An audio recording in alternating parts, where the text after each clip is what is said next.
I made a profit of 60,000. I developed around 89,510 rupees. Profit of 49,000. I made a loss of rupees 28,000.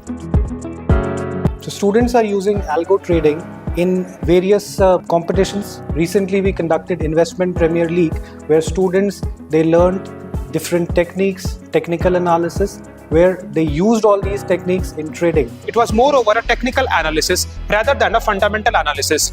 The strategies were involved like stochastic RSI, Bollinger Band, and exponential moving average of 9, 15, and 20. Understand that how much discipline, decision making, and risk analysis is important for making continuous profit. My strategy was to do scalping, to enter into the stocks, targeted high volume stocks as penny stocks. My strategy was quite simple. I usually trade on the reversal, and also I have trained my algo in such a manner that my approach was conservative. I use EMA of 9 and 15, and through that I have made a consistent profit ranging from 4,000 to 9,000 a day.